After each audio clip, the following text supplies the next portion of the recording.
तो आज हम हेडिंग डालेंगे। कल हमने रुद्रप्रयाग जिले के बारे में पढ़ा था, ठीक है। अब मैं पढ़ाऊंगा आपको किसके बारे में, हरिद्वार जिले के बारे में। हम गढ़वाल के जिले पढ़ रहे हैं, तो हरिद्वार जिले जीके के हिसाब से देखा जाएगा तो बहुत कम डाटा यहाँ पे है, तो जल्दी ये जिला खत्म हो जाएगा। और बाकी जो भी एक्स्ट्रा पॉइंट होंगे वो मैं आपको बताता रहूंगा टाइम टू टाइम। तो फिलहाल हम किसके बारे में बात करेंगे, हरिद्वार जिले। तो हरिद्वार जिला आपको दिख रहा होगा, ये है।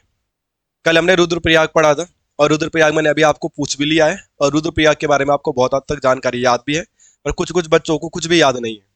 मैं अभी भी कह रहा हूं, अगर आप याद नहीं करेंगे, आप कोई भी हो XYZ, विदाउट याद की हुई चीजें आप जॉब नहीं पा सकते। आपको याद करना ही करना पड़ेगा।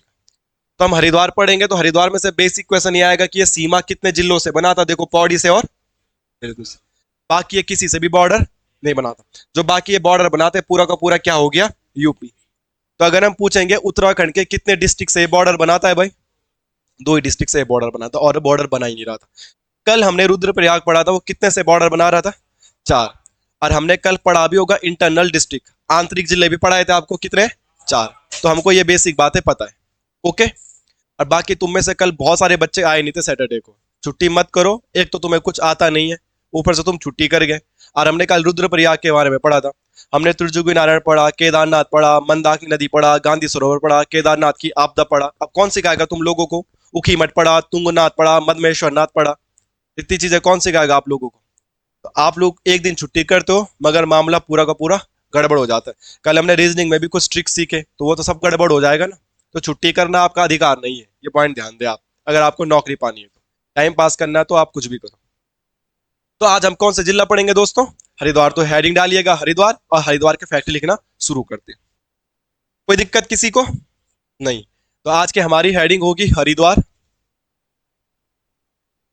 और हरिद्वार पढ़ने से पहले आप लोगों को इतनी बात तो पता ही होगी कि हरिद्वार कितने जिलों से सीमा बनाता है, 2 जिलों से सीमा बनाता है। और जिलों के अलावा मैंने आप लोगों को यह भी पढ़ाया है कि हरिद्वार की स्थापना कब हुई थी। बताओ, हरिद्वार की स्थापना कब हुई थी। 1928। कौन बोल रहा है, 88, 1988।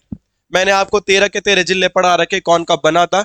तो 1988 में ये बना था। आप याद रख लेना, 28 दिसंबर 1988 को हरिद्वार जिले की क्या हुई थी, स्थापना हुई थी। ये पॉइंट भी आप लोगों को याद रखना है, ओके। फिर हमने बोला कि हरिद्वार जिला सीमा भी बनाता होगा, बॉर्डर भी क्रैक करता होगा। तो ये सीमा बनाता ओनली ऑन 2 जिलों से। उत्तराखंड के कितने जिलों से सीमा बनाता है, 2। अभी हमने देखा था वो कौन कौन से 2 डिस्ट्रिक्ट है, एक है देहरादून और एक है हमारा आपका अपना पौड़ी। तो 2 ही जिलों से हरिद्वार डिस्ट्रिक्ट क्या बना पा रहा है, बॉर्डर बना पा रहा है। आप यहाँ पे देख पा रहे होगे, बस इतना ही वाला पोर्शन पे ये सीमा बना रहा है। यहाँ तक कोई दिक्कत किसी को। बेसिक बातें सब लोगों को याद होनी चाहिए, मैं अभी भी आप लोगों को कह रहा हूँ, और साथ साथ में आपको चीजें याद भी करनी है। जब भी हम हरिद्वार जिले को पढ़ेंगे, तो जैसे हमने रुद्रप्रयाग जिले को स्टार्ट करते समय रुद्रप्रयाग की कुछ बेसिक बातें देखी थी कि रुद्रप्रयाग पुरुष साक्षरता में सबसे अधिक है। अब पुरुष साक्षरता में सबसे पीछे कौन था, हरिद्वार। महिला साक्षरता में टॉपर, और सबसे पीछे, और ओवरऑल सबसे ऊपर, और सबसे लास्ट उधम सिंह नगर। किसी किसी का ही जवाब आ रहा है, और आधे लोगों का जवाब नहीं आ रहा है। आप लोग खुद समझ सकते हैं कि आप कितने गहरे पानी में। मैं आपको कल भी याद कराया था, कल मैंने क्लास में ऑनलाइन अपलोड करी थी, आप उसमें भी देखोगे तो मैंने 4-5 बार ये चीजें बताई है। कितनी बार बताऊं आपको ये चीजें, ठीक है। तो ऐसे ही आज हम हरिद्वार के बारे में भी कुछ बेसिक इंफॉर्मेशन कलेक्ट करेंगे कि कहीं ना कहीं तो हरिद्वार टॉपर होगा, ठीक है। तो हरिद्वार कहाँ कहाँ टॉपर है, कहाँ कहाँ लास्ट में, उन पे बात करते हैं। तो हरिद्वार के कुछ फैक्ट मैं यहाँ पे लिखना चाहता हूँ। जैसा पहला पॉइंट हरिद्वार के बारे में, मैक्सिमम पॉपुलेशन, सबसे ज्यादा जनसंख्या किस जिले की है, प्रश्न बनेगा तो आप क्या बोलोगे, हरिद्वार। यहां तक तो किसी को कोई दिक्कत नहीं होनी चाहिए। क्वेश्चन ये भी आ सकता है कि सबसे ज्यादा जनसंख्या घनत्व, अंग्रेजी में बोला जाता पॉपुलेशन डेंसिटी। तो सबसे ज्यादा जनसंख्या घनत्व भी कहां का है, हरिद्वार का, लगभग 801, ठीक है। 10 को उसने उल्टा कर दिया, 1 को उल्टा कर दिया, बोलना क्या था, 801। इसके अलावा हरिद्वार में और क्या चीज टॉपर है। अगर आपसे पूछा जाएगा सबसे ज्यादा मैक्सिमम मुस्लिम जनसंख्या कहां है, मैक्सिमम मुस्लिम जनसंख्या, सबसे ज्यादा मुस्लिम जनसंख्या पॉपुलेशन कहां है, उत्तराखंड में, किस जिले में, हरिद्वार में। अगला क्वेश्चन आपको आएगा, मैक्सिमम विधानसभा सीटें, विधानसभा सीट, मैक्सिमम विधानसभा सीट कहां है भाई? हरिद्वार। लगभग कितनी? 11। विधानसभा सीट का मतलब आप समझते हैं, विधानसभा सीट है तो वहां क्या चुनते हैं? विधायक। उत्तराखंड में कुल कितने विधायक भाई? 70। और 70 में से 11 विधायक अकेले कहां से आते हैं? हरिद्वार से आते हैं। 70 में से 11 विधायक कहां से आते हैं? हरिद्वार से। तो हरिद्वार में कितनी सीटें हैं भाई जी? कोई दिक्कत किसी को? अब अगर मैं यहाँ पे थोड़ा सा एक्स्ट्रा फैक्ट आपको बताने का प्रयास करूं, तो आप लोग अगर बोर्ड पे देखना चाहोगे तो कुछ ना कुछ एक्स्ट्रा जरूर आपको सीखने के लिए मिलेगा। क्या वो एक्स्ट्रा चीज सीखने के लिए मिलेगी? देखेंगे। हमने तो भाई इतनी चीजें याद करी कि मैक्सिमम पॉपुलेशन भी कहाँ की है? हरिद्वार की है। मैक्सिमम पॉपुलेशन डेंसिटी भी कहाँ की है? हरिद्वार की है। और मैक्सिमम मुस्लिम पॉपुलेशन भी हरिद्वार में है।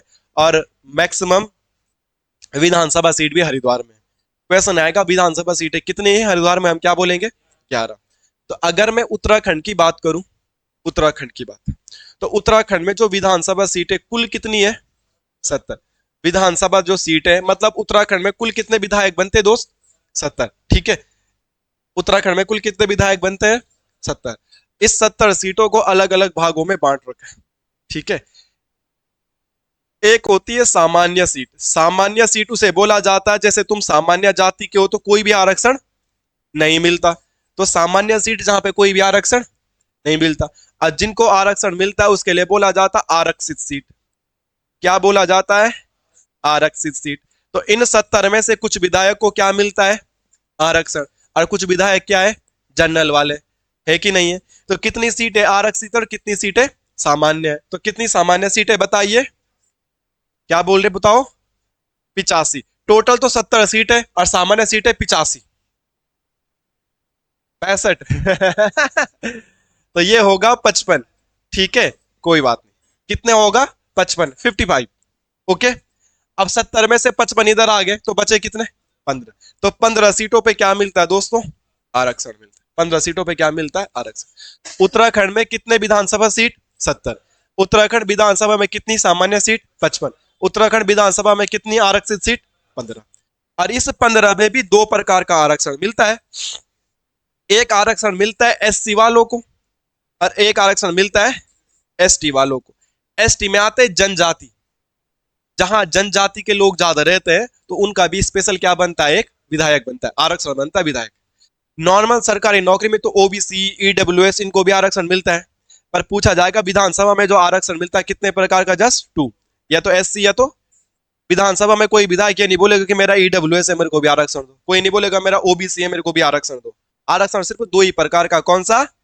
एससी और एसटी। तो इस 15 में से 13 ऐसी सीटें हैं जो एससी की है और 2 ऐसी सीटें जो एसटी की। तो उत्तराखंड में कितने विधायकों को आरक्षण मिल रहा है भाई? 15। और 15 में से भी 13 कैसे हैं? एससी वाले, और 2 कैसे हैं? एसटी वाले। इस बात से आप लोग सहमत हैं? अब जो ये 2 सीटें क्या बोलते हैं इसे, एसटी वाले हैं, 2 सीटें एसटी वाले हैं। 13 सीटें तो याद करना पॉसिबल नहीं, पॉसिबल तो क्यों नहीं है, बट पूछा नहीं जाता है। मगर 2 आरक्षण जो एसटी वाली सीटें हैं ये खूब पूछी जाती कि 2 सीटों पे आरक्षण मिलता है। तो इन 2 को याद कर लेंगे आप लोग। एक सीट है नानक मत्ता, कहां है? नानक मत्ता पड़ता आपका उधम सिंह। तो उधम सिंह नगर में जो नानक मत्ता का विधायक होगा वो कैसा होगा? एसटी का। और एक सीट गढ़वाल में भी है, और गढ़वाल में उस सीट का नाम है चकराता। क्या है उस सीट का नाम? और चकराता पड़ता है देहरादून में। कल हमने पढ़ा था चकराता को कहते क्या है? पहाड़ों का राजा, पहाड़ों की रानी मसूरी, और गढ़वाल की रानी। बहुत बढ़िया। ठीक है, याद रख लीजिएगा। जो प्रश्न आपसे पूछा जाता है, जो आपको समझाया जाता है, वो याद करने की जिम्मेदारी आपकी बनती है, और याद करिएगा। कोई भी चीज अगर समझ में नहीं आती तो आप कभी भी पूछेगा, ऑनलाइन पूछेगा, ऑफलाइन पूछेगा, क्लास में पूछेंगे, क्लास के बाद पूछेंगे। कोई समस्या ही नहीं है, कभी भी आप पूछ सकते हैं। ठीक है, पर पूछे अगर बात समझ में नहीं आती। तो हम तो भाई ये पढ़ रहे थे कि उत्तराखंड में सबसे ज्यादा विधानसभा सीट कहाँ है? हरिद्वार में। बट हमने ये भी पढ़ लिया पूरे उत्तराखंड में भी कितने? 70। जनरल सीटें कितनी? 55। आरक्षण वाली 15, उसमें से एससी वाली 13, एसटी वाली 2। अब वो 2 कहाँ कहाँ?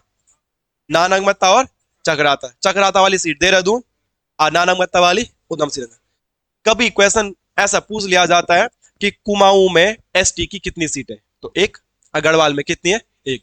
पर बच्चा क्या करता है, बच्चा देखता है अनुसूचित जनजाति या एसटी और तुरंत दो कर देता है, क्योंकि एसटी की सीटें कितनी है? दो। तो दिमाग में यही रहता है दो, मगर दो तो पूरे गढ़वाल में, और जस्ट कुमाऊं बोलेगा तो कुमाऊं में एक और गढ़वाल में भी एक, और ओवरऑल उत्तराखंड बोलेगा तो। ये बात आपको ध्यान, इस बात से आप लोग सहमत है? किसी को कोई प्रॉब्लम? तो हम अभी हरिद्वार के बारे में पढ़ रहे थे, पर बीच में जो कोई चीजें आएंगी तो एक्स्ट्रा फैक्ट के साथ वो सब कुछ वहीं पे पढ़ लेंगे। अब हम वापिस आते हैं अपने मुद्दे पे जो हम हरिद्वार के बारे में पढ़ रहे थे। यहां तक किसी को, भाई बहन को कोई दिक्कत नहीं? अब हम अगला पॉइंट पढ़ेंगे। जब आपने मैक्सिमम विधानसभा सीट लिखी तो आप यहां पे लिखोगे मैक्सिमम एससी विधानसभा सीट। नहीं समझे इसका मतलब? देखो, 70 में से सबसे ज्यादा 11 कहां है? हरिद्वार में। 70 में से 11 तो खुद विधायक कहां के? हरिद्वार में। मगर हमारे यहाँ अनुसूचित जाति के कितने विधायक है? 13। अनुसूचित जाति की कितनी सीट है? 13। इस 13 में से भी 3 कहां है? हरिद्वार। तो हरिद्वार में 3 ऐसे विधायक होंगे आपके जो अनुसूचित जाति की सीट से जीते होंगे टिकट। ठीक है, समझ पा रहे हो आप लोग बात को? तो नॉर्मल ओवरऑल भी सबसे ज्यादा सीट हरिद्वार और सबसे ज्यादा एससी सीट भी हरिद्वार। मगर वो पूछेगा एससी सीट कितनी, तो 3, और नॉर्मल बोलेगा तो क्या, ओवरऑल बोलेगा तो। आप बात को समझ पा रहे हो कि नहीं? तो सारी की सारी बातें किसके बारे में पढ़ रहे हैं हम दोस्तों? हरिद्वार के बारे में। कोई दिक्कत? अब इसके अलावा लिखेंगे मिनिमम लिंगानुपात। अभी तक तो सारी बातें मैक्सिमम थी, अब सबसे कम सेक्स रेशियो या लिंगानुपात अगर कहीं का है तो सबसे कम लिंगानुपात भी कहां का है दोस्त? और ये क्वेश्चन एग्जाम में आ चुका है, और एक नहीं दो दो बार आ चुका है।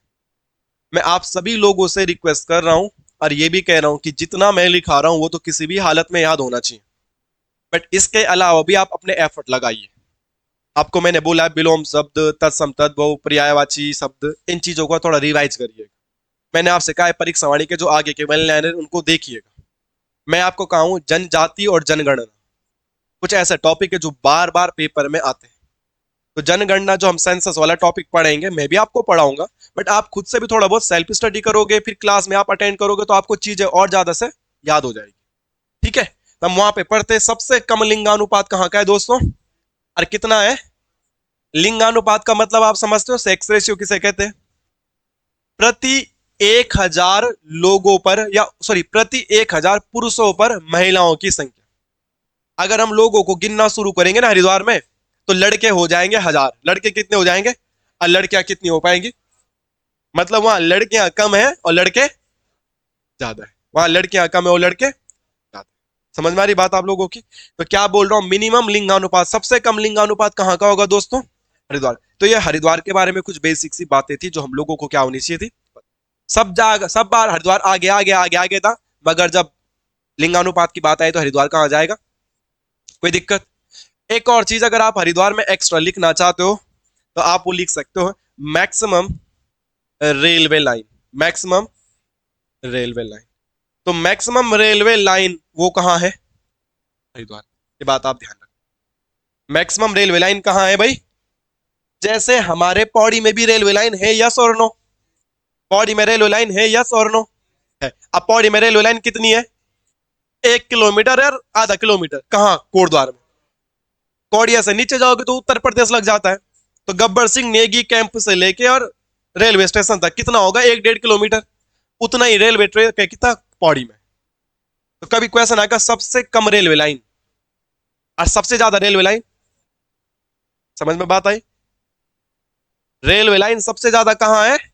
हरिद्वार के अंदर रेलवे का जाल खूब है।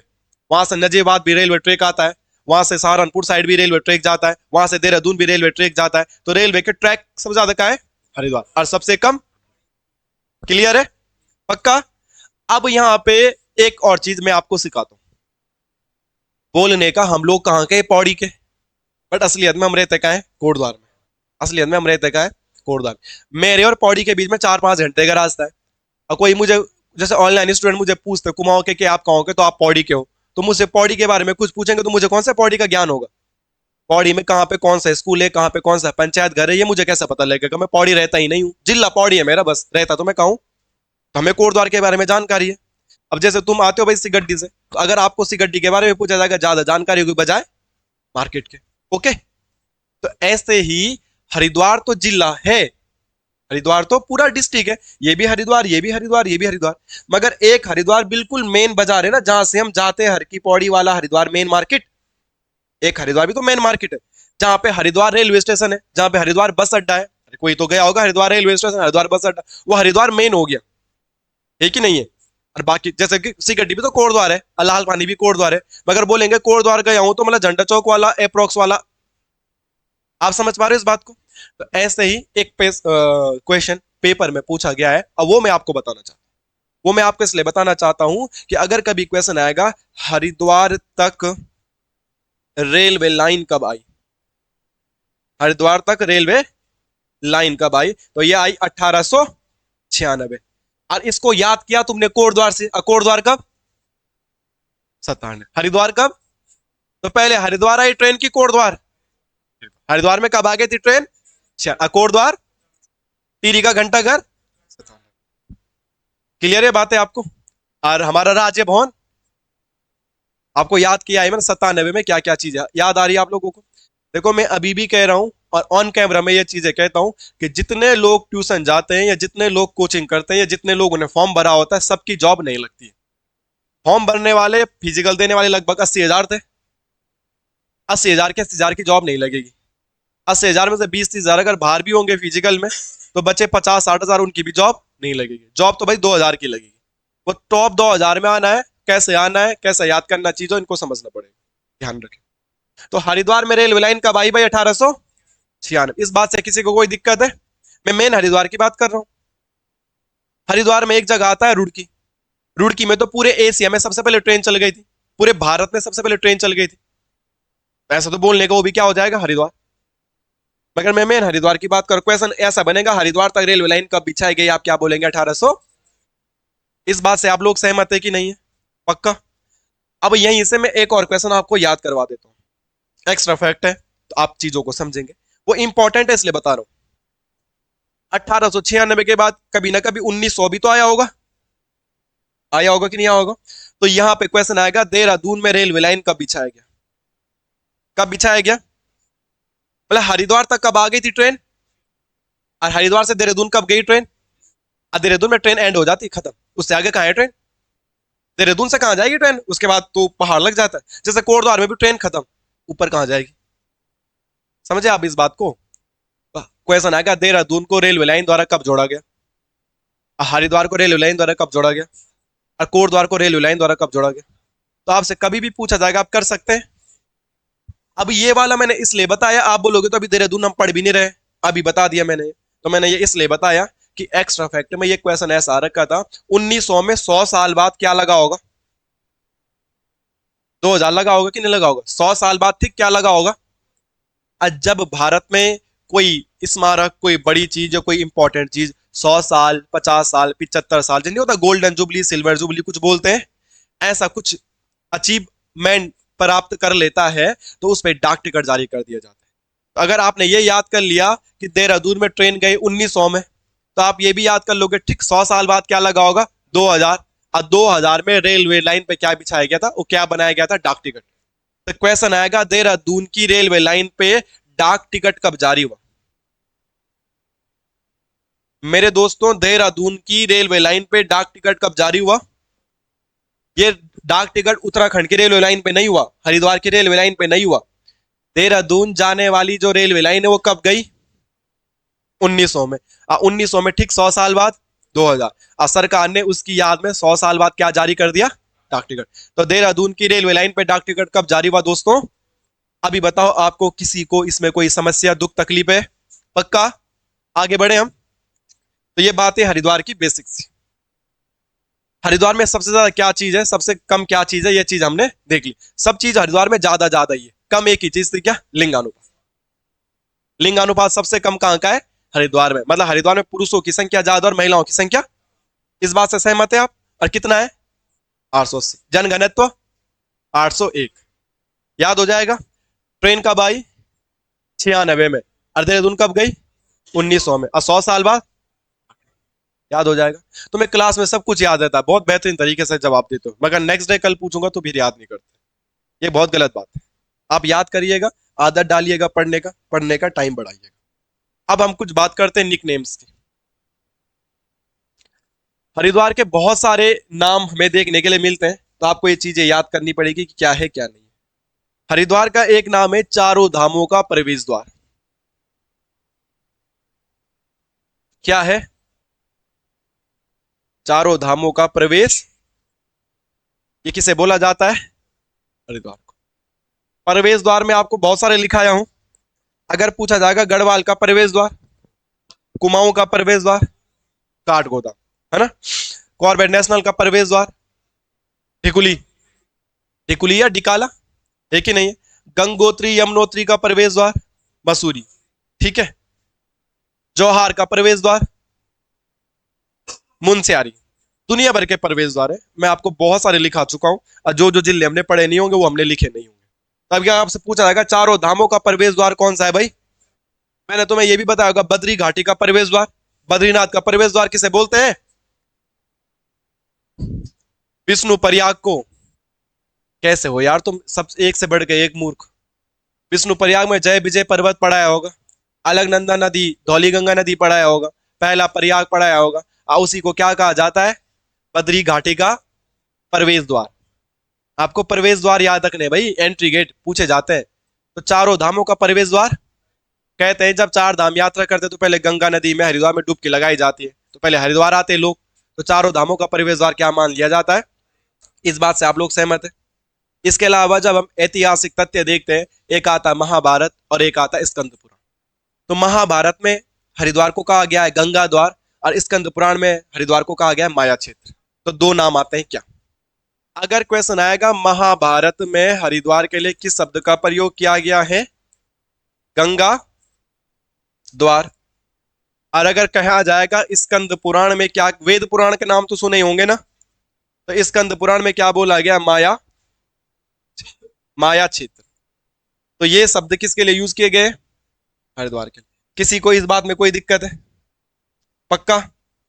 अब हमने एक और चीज देखी थी, और हम ये समझते हैं, हम जब जीके पढ़ते हैं तो जीके में एक नाम आता है जहांगीर। क्या नाम आता है? जहांगीर का नाम सुना होगा आप लोगों ने, ठीक है, पक्का? जहांगीर का नाम सुना है? जहांगीर के शासनकाल में विदेशी यात्री आए थे, और उस विदेशी यात्री का नाम था टॉम कायरेट। क्या था? और कल भी मैं आपको टॉम कायरेट के बारे में पढ़ाया था। और इस टॉम कायरेट ने जब हरिद्वार की यात्रा करी तो इसने हरिद्वार को क्या कहा? शिव की राजधानी, शिव की राजधानी। कल मैं आपको पढ़ाया था ये कि नहीं पढ़ाया था? ये जब मैं आपको रुद्रप्रयाग डिस्ट्रिक्ट पढ़ाया था तब भी मैं आपको ये चीजें कंफर्म करा था। शिव की भूमि, शिव की भूमि देहरादून, शिव की नगरी है रुद्रप्रयाग। कैसे हो यार तुम लोग, क्या हो गया, क्या क्या समस्या है जीवन में बताओ? जहांगीर के शासन में कौन आया था?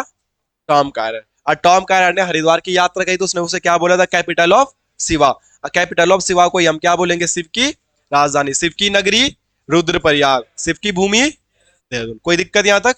चीजों को याद करो है ना दोस्त, घर पे जाके पढ़ो। मैक्सिमम चीजें तो यहाँ पे सुनते सुनते याद हो जाती होगी आपको। नेक्स्ट आप लिखिएगा, इसको उत्तर भारत का केरल भी कहते हैं। अगर क्वेश्चन आएगा नॉर्थ इंडिया का केरल किसे कहते, उत्तर भारत का केरल किसे कहेंगे, तो उत्तर भारत का केरल ये कहा जाता है हरिद्वार को। नेक्स्ट आप नाम लिखिएगा, और फेमस, आपने वैनसांग भी सुना है? वैनसांग भी खूब पेपर में पूछा जाता है भाई। वैनसांग भारत आया था हर्षवर्धन के शासनकाल में। उस समय हमारे देश का राजा कौन था? हर्षवर्धन के शासन में भारत आगमन। तो जब हर्षवर्धन के शासनकाल में भारत आया तो ये घूमते घूमते हरिद्वार भी आ गया। तो जब ये हर्षवर्धन, सॉरी, वैनसांग हरिद्वार आया होगा तो इसने भी हरिद्वार के लिए अलग शब्द का क्या किया है? प्रयोग किया है। ये पॉइंट भी आप लोगों को याद होना चाहिए। तो इसने बोला था मोयूलो। क्या बोला था?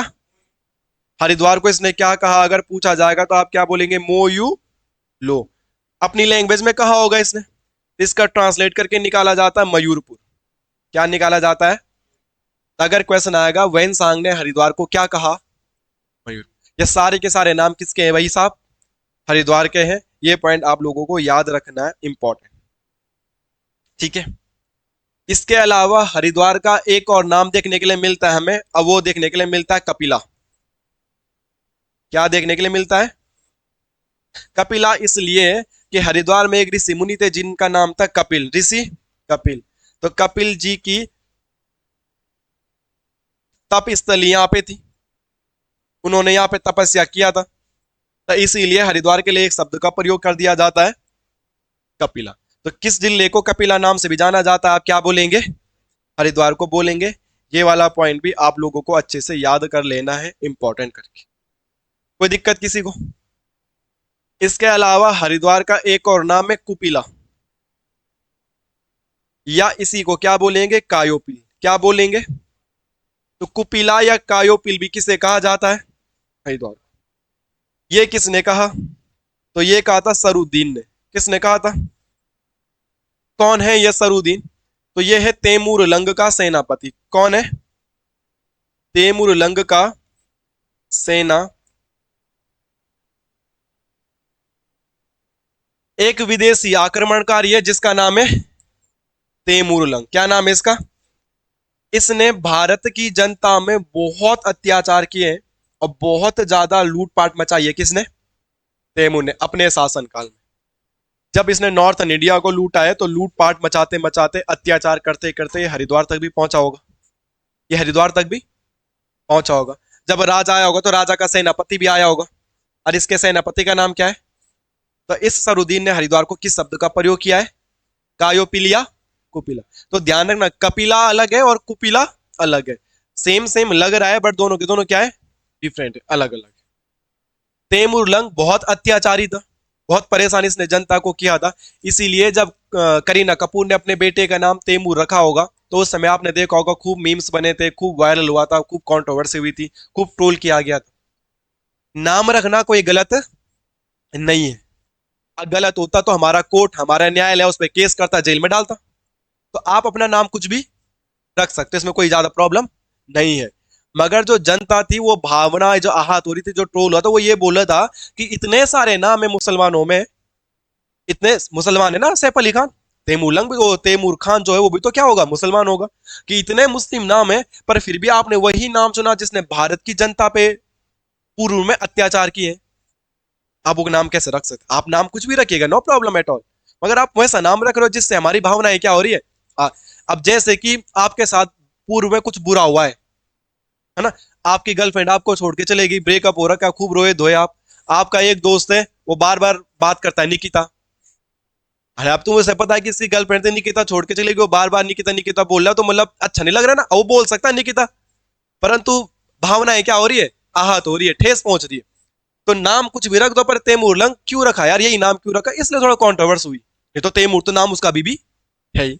अगर गलत होता तो कोर्ट केस करता, जेल में डालता, पर कुछ नहीं हुआ। क्योंकि नाम रख सकते हैं, पर उन्होंने लोगों को कहने का मतलब, देखो ढंग का नाम रख लो यार, ऐसा भी मत करो, है ना? तो तैमूर लंग का सेनापति कौन?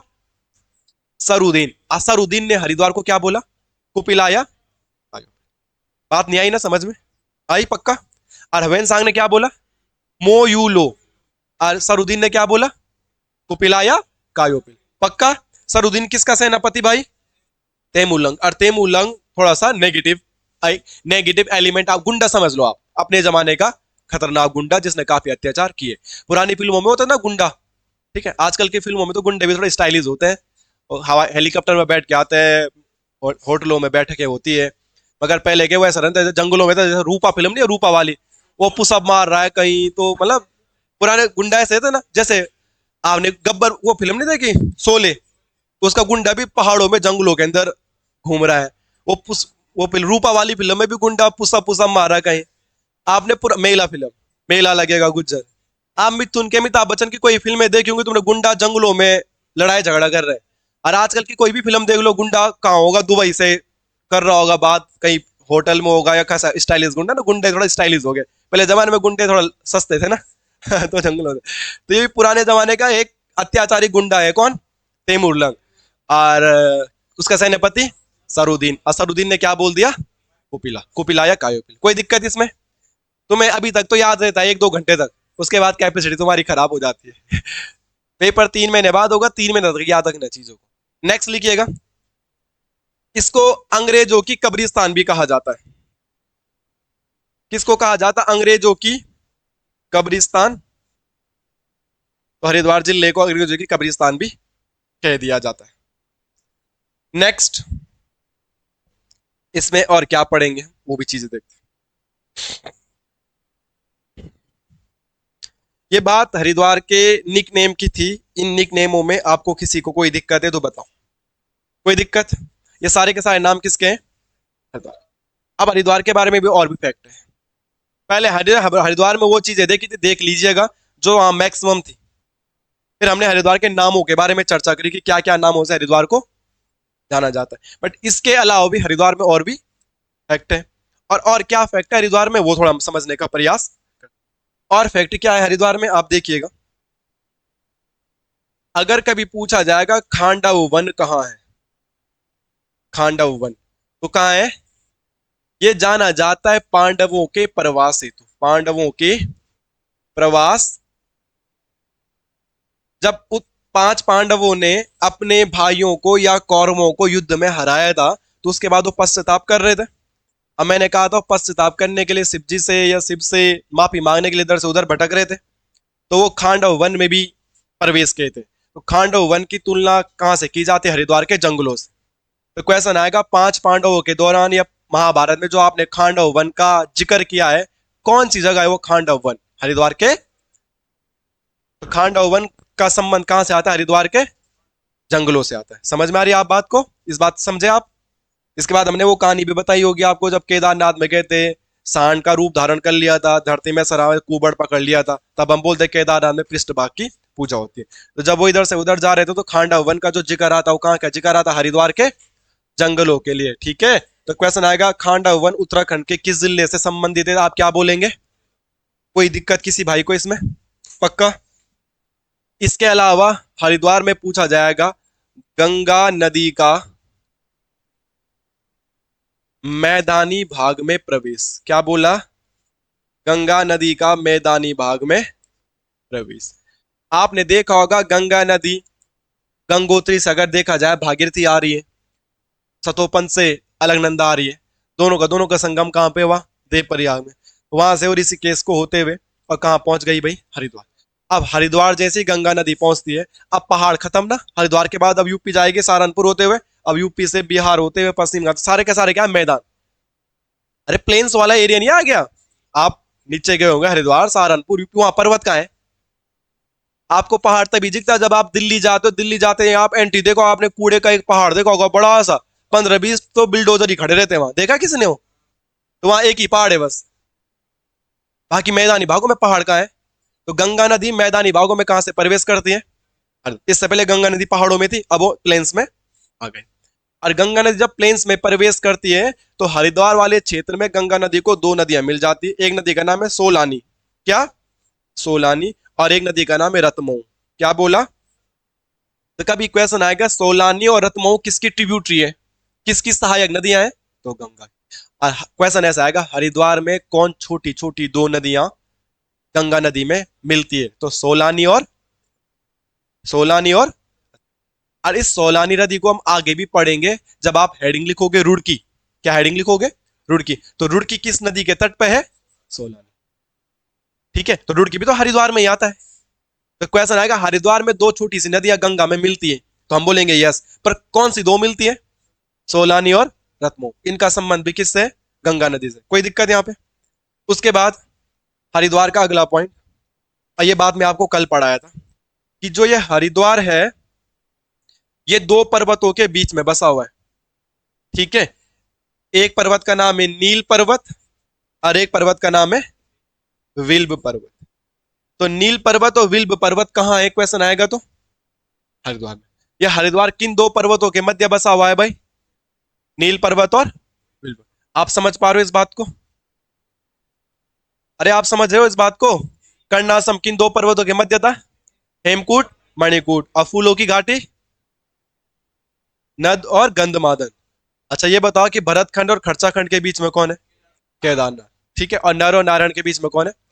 बद्रीनाथ। तो हरिद्वार किसके बीच में? नील और विल्ब। जहां नील पर्वत है वहां पे एक प्रसिद्ध मंदिर है, उस मंदिर का नाम है चंडी देवी मंदिर या चंडी माता मंदिर। और जहां विल्भ पर्वत है वहां पे माँ मनसा देवी मंदिर। गया है कोई चंडी देवी मंदिर, मनसा देवी मंदिर? जी। तो आप इस फोटो भी नहीं दिखाई मैंने, फोटो भी अपलोड नहीं करी मैंने। हरिद्वार के बारे में तो ऑलमोस्ट सारी जानकारी पता ही है ना। फोटोज तब पढ़ेंगे जब कुमाऊं के डिस्ट्रिक्ट पढ़ेंगे ढंग से, बाकी इधर तो हमने देख ही रखा है। तो अगर हरिद्वार के बारे में दो पर्वत पूछा जाएगा तो हरिद्वार के उन दो पर्वतों के भी आराम से क्रैक कर पाओगे कि नहीं, कोई दिक्कत यहाँ पे? अगला, हमने मुगल वंश का एक राजा पढ़ा थोड़ी देर पहले, उसका नाम था जहांगीर। याद आ रहा किसी को? जहांगीर का नाम क्यों पढ़ा है? उसके शासनकाल में टॉम कैरेट आया, टॉम कैरेट बोला कैपिटल ऑफ शिवा, शिव की राजधानी, अशिव की भूमि, अशिव की नगरी रुद्रप्रयाग। तुम भूलो मत यार भाई, हाँ ठीक है। अब यहाँ पे बात आएगा अकबर की। अकबर भी मुगल वंश का है, ठीक है। अकबर, तो अकबर की रसोई का जो पानी था, अकबर की रसोई का जो जल था, वो भी कहां से जाता था? अकबर तो दिल्ली में रहता रहा होगा ना, दिल्ली में तो था, मुगल वंश की राजधानी दिल्ली तो थी, हाँ कि ना। मगर अकबर के लिए जो खाना बनाता था ना, उसका नाम था हकीम हकाम। क्या था? अकबर का किचन मास्टर का नाम क्या है? अकबर के किचन मास्टर का नाम क्या है? हकीम हकाम। ये हकीम हकाम उसके नौ रत्न में से एक था। नौ रत्न होते थे ना उसके, तो उसका किचन मास्टर इतना टेस्टी खाना बनाता मास्टर शेफ कि उसे नौ रत्नों में शामिल कर दिया गया था, ठीक है। मेरी एक मोच नीची हो जाती है, जैसे वो नीचे होगी तो उसे बता देना, ठीक है। मैं जब अपनी ऑनलाइन वीडियो देखता हूँ तो एक नीचे ही रहता है एक ऊपर ही रहता है, ऑनलाइन वाले तो बता नहीं सकते ना, तुम बता देना। जेल लगाना, गरीब हूँ यार मैं थोड़ा, रुपए नहीं लगते जेल में, कड़ू तेल लग जा।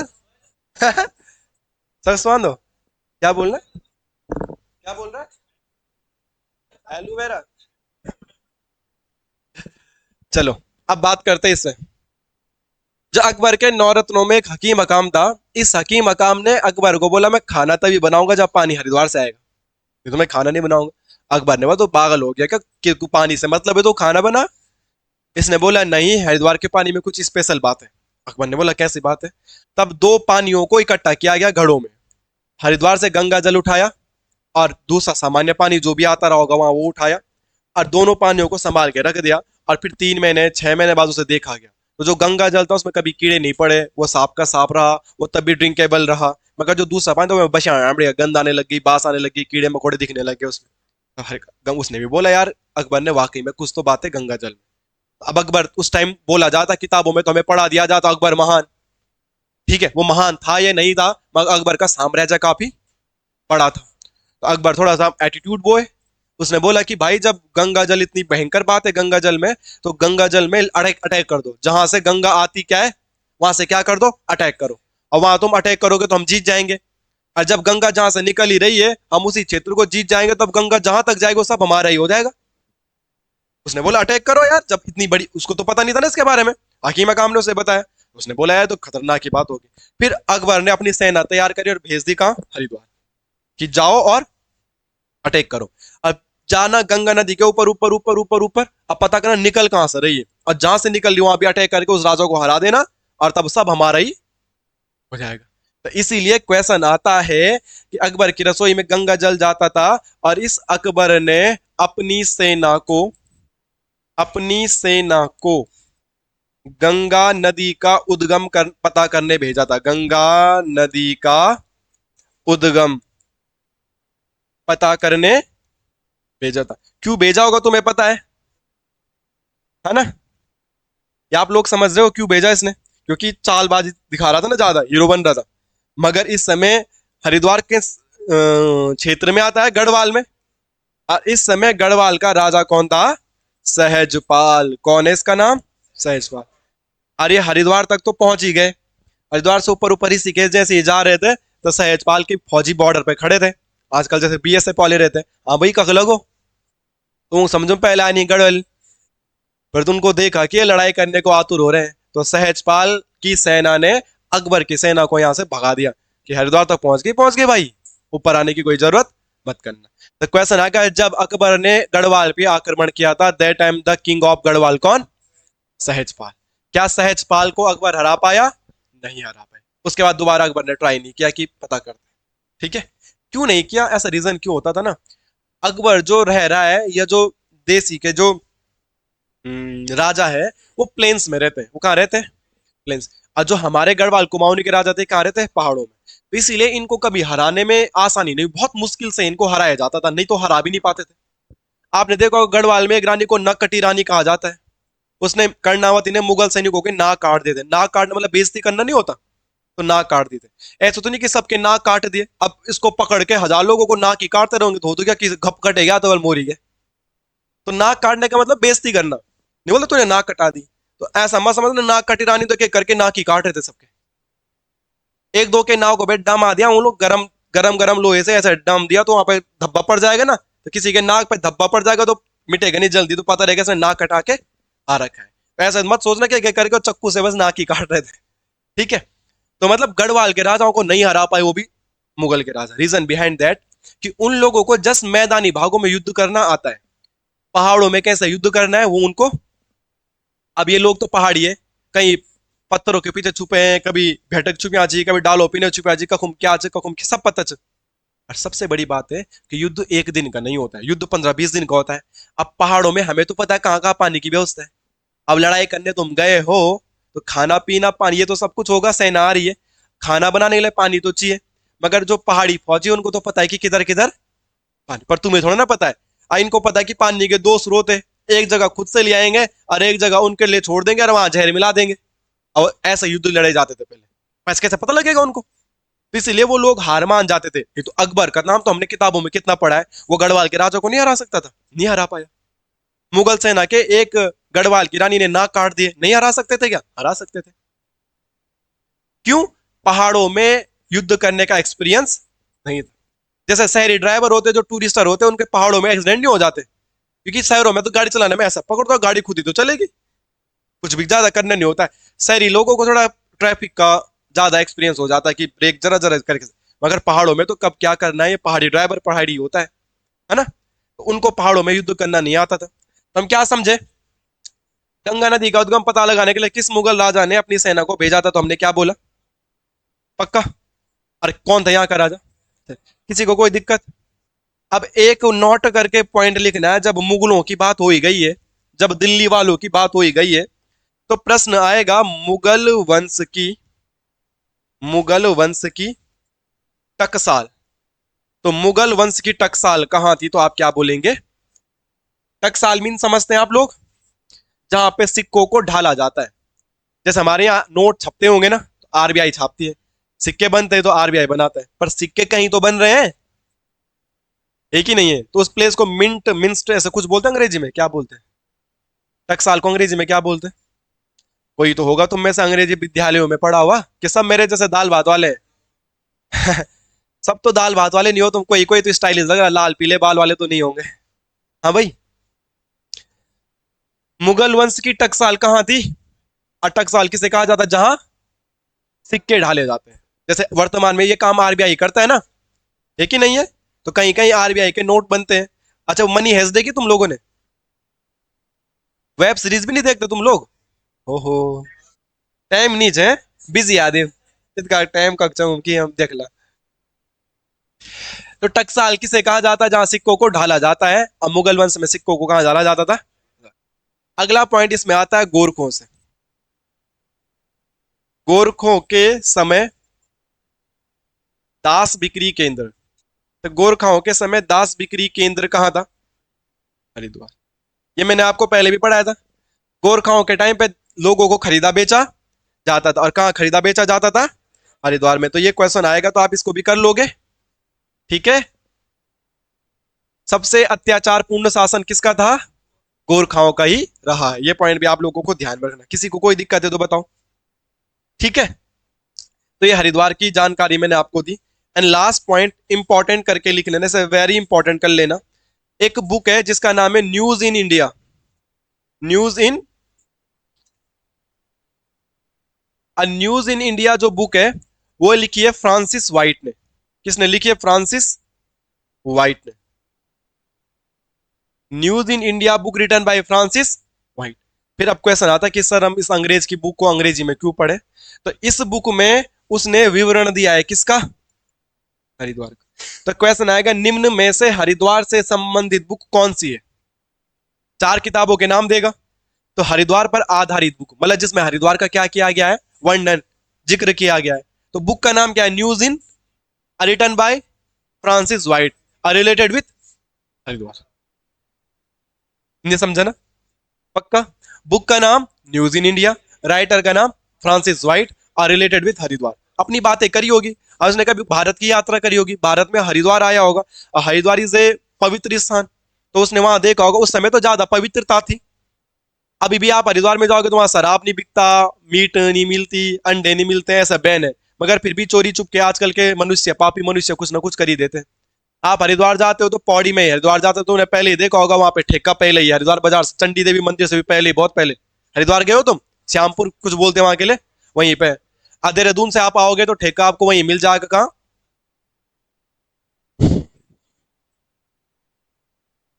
अरे निराई वाला में। ठीक है, भूल गया ना मैं कहाँ पे ली थी लास्ट टाइम। तो हरिद्वार में शराब उराब भी बैन है क्योंकि पवित्र स्थान है। तो पहले तो और भी ज्यादा पवित्र था ना ये, तो मतलब पहले लोग बहुत ज्यादा धार्मिक थे, तो उसने देखा होगा यहाँ, तो उसने हरिद्वार का जिक्र उसमें खूब किया हुआ है। तो हमें तो क्वेश्चन पेपर क्रैक करना है, हरिद्वार पे आधारित book news in India written by France, बस हमें इतनी बातें याद करनी। तो हमने हरिद्वार में मैक्सिमम मिनिमम देखा, हरिद्वार के निक नेम देखे और हरिद्वार से रिलेटेड कुछ फैक्ट देखे, यहाँ तक किसी को कोई दिक्कत। तो ये हरिद्वार की बेसिक इंफॉर्मेशन थी जो हम लोगों को पता होनी चाहिए। अब हरिद्वार में नंबर ऑफ क्वेश्चन नहीं है। अब हरिद्वार में दो तीन हेडिंग आती है, एक हेडिंग हमने पढ़नी है रुड़की, एक हेडिंग हमने पढ़नी है रुड़की। जैसे हम हेडिंग पढ़ते हैं ना, हर डिस्ट्रिक्ट में हेडिंग नहीं लिखा है तुम्हें, हरिद्वार में शहर कौन है और रुड़की के अलावा बताओ क्या लिखा है उसमें, हरिद्वार हरिद्वार, नहीं तो रुड़की रुड़की, बस खत्म हरिद्वार। तो हरिद्वार में आप हेडिंग लिखेंगे रुड़की और रुड़की के बारे में जानकारी प्राप्त करेंगे। अब जो भी जानकारी होगी हम किसके बारे में पढ़ेंगे दोस्त, रुड़की के बारे में। जो भी जानकारी होगी किसके बारे में पढ़ेंगे हम लोग, किसी को कोई दिक्कत है, पक्का।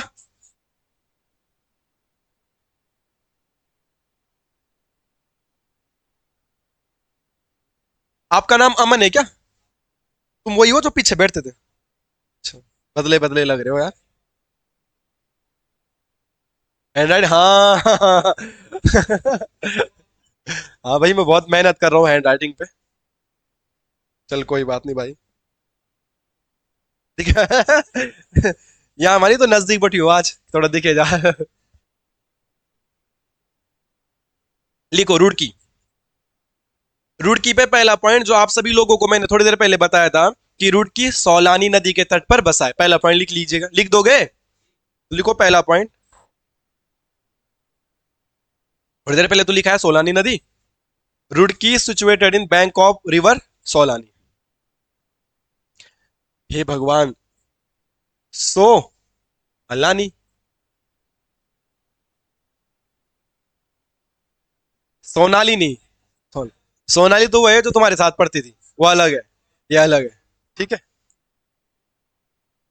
नेक्स्ट पॉइंट, एक बार उत्तराखंड में पेपर हुआ था बीपीडीओ का, उसमें यह पूछा गया था कि मसूरी का नाम मसूरी किसके नाम से पड़ा है, ऐसा क्वेश्चन। मसूरी का नाम, हाँ, तो किसने बोला मसूर दाल, तो मसूर दाल तो उसमें ऑप्शन नहीं था, पर ऑप्शन क्या था, पौधा। तो मसूर का पौधा तो होता है प्लांट, यस और नो। तो ऐसी कभी क्वेश्चन आएगा, हल्द्वानी पढ़ा है ना मैं तुम्हें, और मैंने शायद बताया नहीं, हल्द्वानी का नाम हल्द्वानी क्यों पड़ा, हल्दू के पेड़, तो वहां पे भी ऑप्शन आ जाएगा पेड़ के नाम से, अंग्रेज के नाम से, गवर्नर या कमिश्नर के नाम से। तो हल्द्वानी का नाम हल्द्वानी किसके नाम से, तो ऐसी रुड़की का नाम रुड़की पड़ा किसी महिला के नाम से, क्या नाम से, और उस महिला का नाम था रूड़ी। एक गढ़वाली गाना ना, रूड़ी बॉय समन्या, सुना है तुमने, रूड़ी बॉय गाना है, सुना दो कॉपीराइट आ जाएगा ना, ज्यादा बोलूंगा तो दिक्कत हो जाएगी जो यूट्यूब से 150 में मिल भी रहे वो भी बंद हो जाएगा, इसलिए नहीं गा पा रहा हूँ मैं, यूट्यूब में सुनना है रूडी बॉय, ठीक है।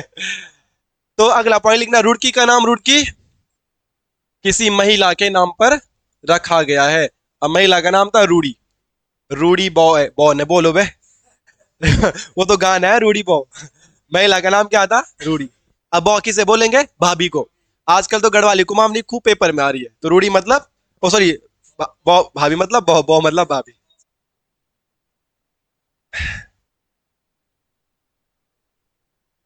रुड़की का नाम किसके नाम पे पड़ा है भाई? नेक्स्ट लिखेंगे परिकल्पना।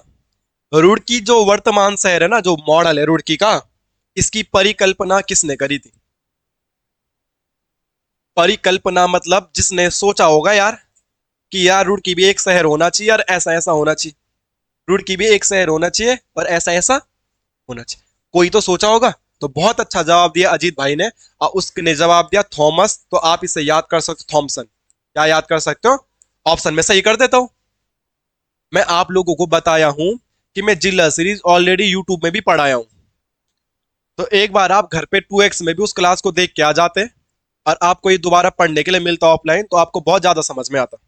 ये बातें समझो। वहां आप लिखो मत, बस जस्ट सुन के तो आ जाओ। ये आपके पास बुक होगी, बुक में भी जिला सीरीज है, आपको चीजें ऐसे में याद होगी। थॉमसन ने, बट इसका जो निर्माण किया था वो किया था पीबी कार्टले ने। किसने?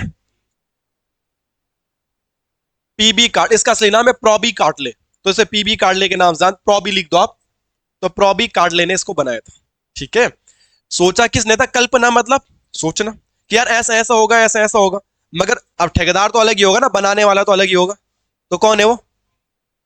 थॉमसन नहीं है ठेकेदार भाई, ये सोचने वाला ठेकेदार कौन है? पीबी कार्टले। यस और नो?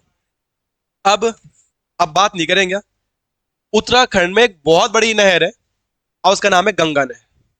उत्तराखंड की सबसे बड़ी नहर गंगा नहर। उत्तराखंड की सबसे बड़ी नहर, जो कि नदी नहीं, नहर, नहर, सबसे बड़ी नहर, जो कि हरिद्वार से शुरू होकर कानपुर तक जाती है। लगभग 570 किलोमीटर की, हरिद्वार टू कानपुर, हरिद्वार टू कानपुर। उसी गंगा नहर का एक छोटा सा हिस्सा तुमने देखा होगा नजीबाबाद रोड पे, जब मिलते हैं हम, नहर नहीं बोलते, नहर वाला रास्ता, वो भी उसी का हिस्सा है। देखा है तुमने वो? तो असली नहर जो कहां जा रही है? रुड़की होते हुए कानपुर, असली जो नहर है, बड़ी नहर। ठीक है। तो उस नहर का भी निर्माण इसी ने किया था। गंगा नहर का भी किसके द्वारा किया गया मेरे दोस्तों? काटले साहब द्वारा किया गया। यस और नो? और जब किया गया है तो आपने कभी देखा होगा कि राजा भगीरथ के द्वारा गंगा नदी को धरती पे अवतरित, ऐसा कहानी तुमने सुनी है कि कभी उनसे कुछ पाप हुए थे, सप्तऋषि, कुछ सुना होगा आपने, फिर अपने पश्चाताप करने के लिए गंगा नदी को धरती पे अवतरित करवाया गया था। आपने ये भी सुना होगा कि जब गंगा नदी धरती पे अवतरित हुई तो उनमें बहुत ज्यादा वेग था, स्पीड ज्यादा थी। तब शिव जी ने उनको अपनी जटाओं में बांधा है। तब तुमने कभी शिव जी की फोटो भी देखी, उनकी जटाओं से गंगा की धाराएं भी निकलती है। तो शिव जी ने उनको अपनी जटाओं में बांधा, तब गंगा नदी का वेग क्या हुआ? धीरे हुआ। नहीं तो गंगा नदी जहां पे थी सब उड़ा उड़ा के ले जाते। ऐसी कहानी आपने थोड़ा बहुत सुनी होगी। तो कहा जाता है धरती पर गंगा मां को अवतरित अवतरित किसके द्वारा करवाया गया था? किसने? तपस्या, राजा भगीरथ। राजा भगीरथ, राजा भगीरथ। मगर उसी गंगा रिवर से अनेक नहरें बना दी। किसने? कार्टले ने। तो इसीलिए उस कार्टले को बोला जाता आधुनिक भगीरथ, मॉडर्न भगीरथ। तो निम्न में से किसको आधुनिक भगीरथ के नाम से जाना जाता है? तो इस पीबी कार्टले का एक नाम बता दिया मैंने दोस्तों। क्या नाम बताया? आधुनिक। नहीं समझे? आधुनिक भगीरथ के नाम से किसको जाना जाता है? कार्टले साहब को जाना जाता है। क्या इस बात को आप थोड़ा बहुत समझे हैं? यस और नो? पक्का?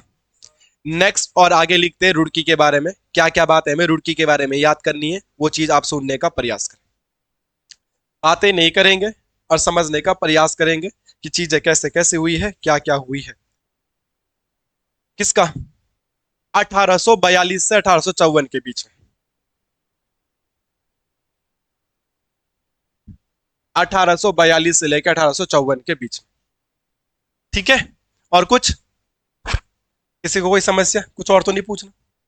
अब चलते हैं रुड़की। रुड़की तो पढ़ रहे हैं हम, वो तो बीच में कार्टले की बात आई तो पढ़ लिया, क्योंकि वो भी कहीं ना कहीं हरिद्वार से ही कनेक्शन बनाता था। अब रुड़की में जो मेन जाना जाता है वर्तमान में, रुड़की जाना जाता है आईटीआई के लिए। आईटीआई की आईआईटी, आईटीआई बोल रहा मैं, आईआईटी के लिए। ठीक है। Indian institute of technology.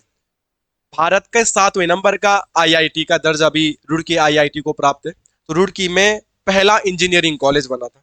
Engineering की जो पढ़ाई कराएंगे, तो थोड़ा उसके बारे में जानकारी प्राप्त करते हैं। तो लिखिएगा पहली डेट 1847। क्या लिखेंगे आप? 1847 लिख लीजिएगा। एशिया का पहला इंजीनियरिंग कॉलेज, उत्तराखंड का नहीं, भारत का नहीं, पूरे एशिया का। एशिया का पहला इंजीनियरिंग कॉलेज।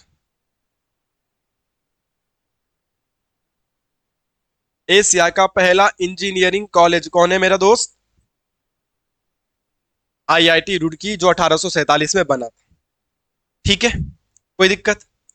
फिर लिखेंगे 1854, 1854। 1854 में तुमने एक आदमी का नाम अभी सुना है, थॉमसन। तो इसका नाम थॉमसन के नाम पे रख दिया गया, Thomson college of civil engineering. तो 1854 में नाम क्या बदल गया? Thomson college of civil engineering. तो Thomson college of civil engineering, इसका नाम कब पड़ा मेरे दोस्त, अगर आपसे पूछा जाए तो 1954 में। 1854 में Thomson college of civil engineering इसका नाम पड़ गया था। ये भी पॉइंट आप लोगों को याद रखना। फिर देश आजादी हो गया 1947 में। अभी तो 1800 चल रहा है, पर 1900 भी तो आया होगा। 1947 में देश ही आजाद हो गया। और देश आजाद के जस्ट 2 साल बाद 1900, इसका नाम पड़ गया रुड़की विश्वविद्यालय। अंग्रेज का नाम हटा दिया, इसका नाम क्या डाल दिया? रुड़की विश्व। इसका नाम रुड़की विश्वविद्यालय का पड़ा 1949। ठीक है, क्लियर है? और अब डेट आती है 21 सितंबर 2001। कौन सी डेट? और ये वाला क्वेश्चन आपके कांस्टेबल में 100% आएगा, इसे याद कर लीजिएगा। 21 सितंबर 2001 इसको क्या मिल गया? आईआईटी का। तो रुड़की विश्वविद्यालय को आईआईटी का दर्जा मिला, और कौन से नंबर का? 7वें नंबर। तो रुड़की विश्वविद्यालय जो इंजीनियरिंग कॉलेज था पहला, वो आईआईटी कौन से नंबर का बना? जबकि इंजीनियरिंग कॉलेज वो पहला है, पर आईआईटी का दर्जा मिला 7वें नंबर। देश में कौन से नंबर का? तो देश में पहले नंबर का दिल्ली आईटी, बॉम्बे आईटी, दुनिया भर के बने होंगे, कानपुर, तो इसका नंबर कब आया होगा? 7वां, है ना? तो हम उसकी बात नहीं करेंगे, ये ध्यान रखें। ये काफी महत्वपूर्ण प्रश्न है और खूब पेपर में पूछा जाता है। इस बात से आप लोग सहमत है? पक्का? कोई दिक्कत? कर लेंगे आप लोग। अब हरिद्वार में बनानी थी नहर। अभी आपने देखा, आप चीजों को याद करने का, चीजों को रिलेट करने का प्रयास करेंगे तो आपको चीजें मैं बहुत अच्छे से याद करा पाऊंगा। अगर आप रिलेट नहीं करोगे चीजों को तो आप याद नहीं होगा। तो एक डेट आती है 28 दिसंबर 1851 को, और यहां पे चली थी पहली मालगाड़ी। ठीक है, आप उतारेंगे नहीं, अभी पहले इस बात को समझेंगे कि मैं लिखा क्या रहा हूं। ठीक है, इस बात को समझेंगे। ठीक है, मैं कह रहा हूं 28 दिसंबर 1851 को पहली मालगाड़ी चल गई थी।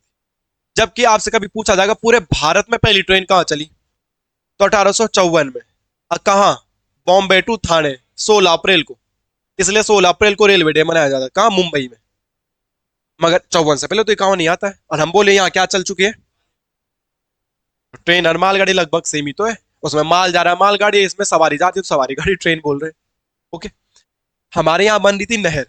अब तुमने देखा होगा नहर छोटी मोटी नहीं होती है, कितनी ज्यादा पानी ज्यादा है। जब नहर को पूरा खोल दिया जाता तो गंगा नदी का पानी समाप्त हो जाता और सारा का सारा पानी नहर में छोड़ दिया जाता। मैंने रुड़की में स्विमिंग भी सीखी है। मैं एक बार रुड़की गया था बीच में कोविड के आसपास, तो मैं रुड़की रहता था। वहाँ हमारे कोई रिलेटिव रहते, मतलब मेरे दोस्त का घर है वहां, तो वहीं रहता हूँ। दोस्त है तो रिलेटिव भी हो गए, काफी क्लोज है तो रिलेटिव भी बोल देता हूँ। तो उनके यहाँ गए थे, तो रुड़की में स्विमिंग के कोर्स, स्विमिंग उमिंग के कोर्स वोर्स तो क्या चलते हैं, सिखाते हैं मतलब। ठीक है, जहाँ वहाँ आर्मी का कैंप है। और तुमने ये भी देखा होगा जो तुम्हारे फौज में भर्ती हुआ होगा, बीजी उजी मिला होगा, तो वहाँ स्विमिंग कंपलसरी होती है। जैसे गढ़वाल रायफल में बॉक्सिंग वगैरह कराते हैं ना, तो बीजी में क्या करवाते हैं? स्विमिंग करवाते हैं। तो वहाँ उनकी भी ट्रेनिंग होती है, तो वो गंगा नहर में सिखाते हैं। तो मैंने भी वहाँ स्विमिंग का कोर्स वोर्स किया था, 1 महीने का सीखा था मैंने भी। स्विमिंग विमिंग क्या करते हैं तो उसी नहर में वो सिखाते हैं। तो नॉर्मल तो दिखने का वो इतना चौड़ा है। अब जो रुड़की के लड़के हैं जो उधर, वो तो ऐसे ही तैर के पार कर देते हैं। अब जो लोकल को होगा उसका तो क्या ही दिक्कत है, पर हमारे लिए तो भाई बड़ी बात है। हम गदन, हमारे यहाँ तो नदी नहीं इतनी भयंकर, तो ऐसे डूब जाएंगे वहाँ। तो स्टार्टिंग में वो जैकेट वैकेट देते हैं, तैरने के लिए देते हैं, पर लास्ट लास्ट में वो बस यही करते हैं कि विदाउट जैकेट आर पार करके आना पड़ता है। तो दिखने को कम लगता है पर काफी चौड़ा होता है, यहाँ से वहां तैर के जाने में थोड़ा आफत आ जाती है। जब नहर पूरी फुल रहती है कि जमीन में भी पाँव नहीं टिकते और बहुत डूब डूब पानी हो, तो तैरना थोड़ा आसान होता है, तब उसमें स्पीड कम रहती है। मगर जब पानी इतना इतना ही रहता है तो उसमें स्पीड बहुत तेज होती है, तब तैरना बंद कर देते हैं। तब वो बोलते हैं कि सीखने मत आओ। उस दिन वो बंद हो जाता था। आप ये मत सोचना कि पानी कम है तो अब तैर लेंगे। जब पानी कम होता तो बहा के ले जाता है। अब नहर ऐसी है तो यहां से डुबकी लगाओ तो आदमी ऐसे तैरता है। अगर तो फुल भरा होगा तो स्पीड फ्लो थोड़ा कम हो जाता है, तब आदमी थोड़ा ऐसे ऐसे नीचे तो आना ही पड़ता है, बट थोड़ा कम तैर देता है, ऐसा होता है। अब यहाँ पे बस तुम्हारा स्विमिंग कोर्स वाला तुम्हारा इंस्ट्रक्टर यहाँ आया, तैरते तैरते यहाँ पहुंच गया, फिर पैदल पैदल आते रहेगा, 3 बज गए बस। तब तक वो तो ये बोलता सुबह 6 बजे तैर के डुबकी लगाए थे, 9 बजे ऊपर पहुंचा, क्लास ही खत्म हो गई तब उन्हें तैरते तो मतलब तैरना ऐसा तो वहीं पे आना पड़ता है ना फिर। तो फिर पैदल पैदल ऊपर जाओ, फिर इधर से इधर तैर के आ जाओ। तो अब उस नहर को जब बनाया गया होगा इतना गहरा, तो वहां से मिट्टी पत्थर खोदे गए होंगे, नहीं खोदे गए होंगे। और जब खोदेंगे तो मिट्टी निकली होगी, तो उस मिट्टी को रखें कहाँ? अब इतनी बड़ी नहर बनी है, जब हम घर में लैट्रिन का पिट खोदते हैं, उसका मिट्टी मसाला निकालता है तो कितना ढेर हो जाता है भाई। जब आप फाउंडेशन बनाते हो मकान की, तो उतनी बड़ी नहर बनी, इतना गहरा, तो कहाँ रखना था उसका मतलब, है कि नहीं है? आप समझ पा रहे इस बात को? तो इसीलिए उसको मिट्टी को ढोने के लिए स्पेशल मालगाड़ी चलाई गई थी, और वो चलाई गई थी पिरान कलियर वाले पोर्शन में। तो पहली मालगाड़ी रुड़की कहाँ चली थी? रुड़की के पिरान कलियर में, पिरान कलियर। तो क्वेश्चन आएगा, पहली मालगाड़ी रुड़की में कब चली थी? आप क्या बोलेंगे? 1851 में। और कहाँ चली थी? पिरान कलियर में। ये भी बात आप ध्यान रख लेना, थोड़ी बहुत बातें आपको पता होनी चाहिए। जब पिरान कलियर की बात हो ही गई, तो पिरान कलियर में एक एकेडमी है, उर्दू फारसी एकेडमी। तो क्वेश्चन आएगा, उर्दू फारसी अकादमी कहाँ है?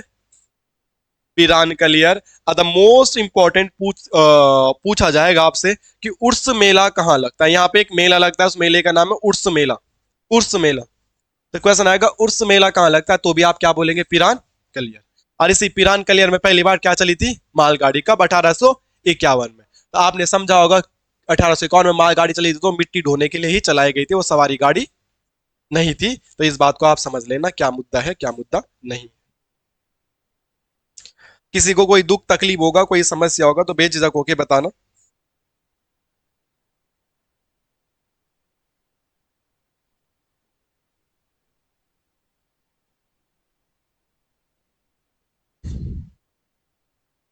क्लियर इतनी बात है? पक्का? यहाँ पे कौन सा मेला लगता है? उर्स मेला लगता है। यहां तक तो कोई दिक्कत नहीं होनी चाहिए। अब यहां से एक बात समझेंगे आप, जब वो नहर बन रही थी ना, तो ये अंग्रेजों ने बनाई नहर। हम लोगों को अभी ऐसा कॉन्सेप्ट आता नहीं था। हमारी नहर तो कैसे होती, गांव में जो स्यारे लगाने के लिए थोड़ा सा कूल ले जाओ नदी से, वही नहर है हमारे लिए। तो जो गांव में नहर होती है स्यारे लगाने के लिए खेतों में, वो नहर का है, नहर नदी से बड़ी है वो। तो उसकी एक्सपर्टीज हमको नहीं थी। तो इंजीनियर कहाँ से आते थे? बाहर से। और वो यहाँ पे बनाते थे। और अंग्रेजों का एक लॉजिक ये है कि अंग्रेजों को गर्म नहीं पसता, इसलिए मैंने कहा नए जोन की स्थापना अंग्रेज, रानीखेत अंग्रेज, चक्राता अंग्रेज, मसूरी अंग्रेज, नैनीताल अंग्रेज। पहाड़ों पे ही रहना पसंद करते थे, क्योंकि पहाड़ों पे तो ठंड होती है, और मैदानी क्षेत्रों में गर्मी ये पचा नहीं पाते थे। तो रुड़की में भी है गर्मी, तो वहां से अंग्रेज आते थे नौकरी करने, इंजीनियरिंग करके, क्या बनाने के लिए? नहर बनाने के लिए। वो परेशान हो जाते, 6 महीने में 3 महीने में वापिस घर। कौन बना रहा नहर? नहीं बना रहे, हमारी बस की नहीं भाई, क्या मामला है ये?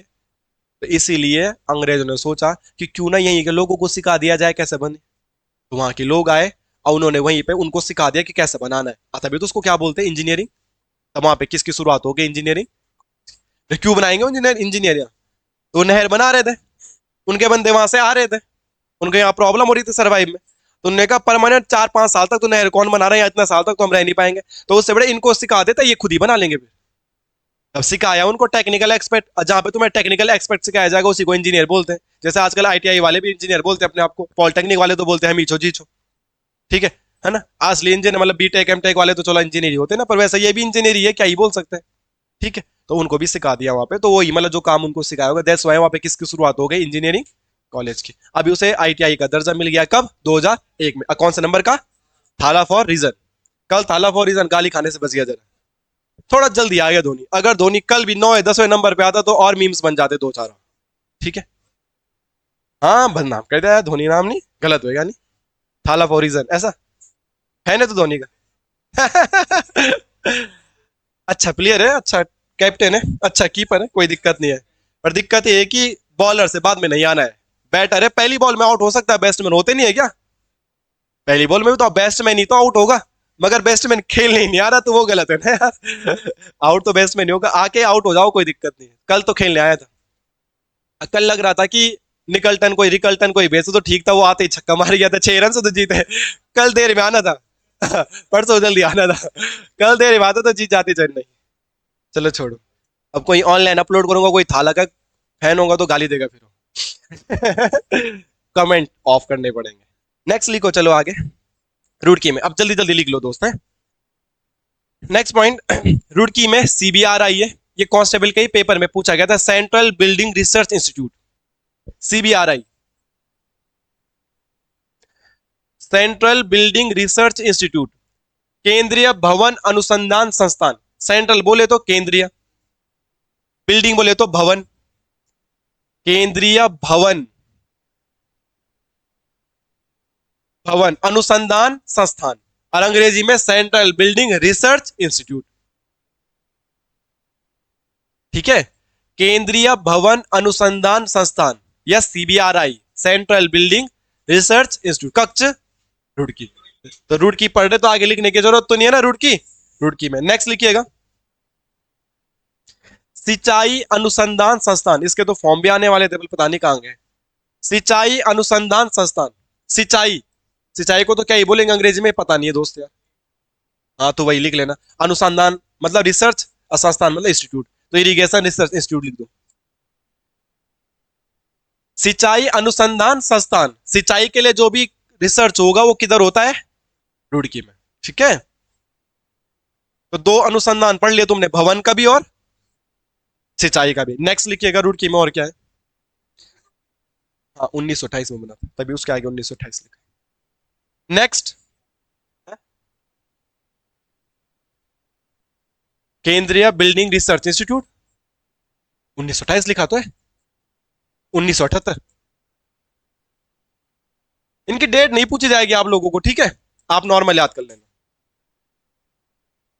आपसे डेट नहीं पूछी जाएगी। इन चीजों को ध्यान में रख लीजिएगा, क्या हुआ था क्या नहीं हुआ था, आप समझिएगा बात को, कैसा कैसा हुआ था क्या नहीं हुआ था, आप बेझिझक होकर याद करना, कुछ दिक्कत नहीं होगी, ठीक है। नेक्स्ट लिखिएगा, राष्ट्रीय जल, राष्ट्रीय लिख लीजिएगा, जल विज्ञान संस्थान, राष्ट्रीय जल विज्ञान संस्थान। अच्छा, ये सारी चीजें गलत है, sorry sorry sorry sorry sorry sorry sorry. अरे सब कुछ सही है, मतलब डेट गलत लिख दी, ये 1947 में बना है, ठीक है। अब दूसरा जो मैंने सिंचाई लिखा, सॉरी भाई सॉरी, माफ करना दोस्त है, अगर कर सको तो सिंचाई वाला 1928 का है, ठीक है। और अब मैं जो जल बोल रहा हूं राष्ट्रीय, वो 78 का है। 100 रुपए फाइन, माफ करना दोस्त यार, ठीक है। वो प्रकाश भाई ने बताया तो तब ध्यान में आया कि कुछ तो बोल रहा है भाई, भाई गलत भी नहीं बोलता। तो राष्ट्रीय जल विज्ञान संस्थान, तो जल विज्ञान संस्थान भी रुड़की है, मगर ये कब का है, 78 का है। सिंचाई कब का है, 28 का है। और सीबीआर कब का है, 1900 आजादी के दौरान का।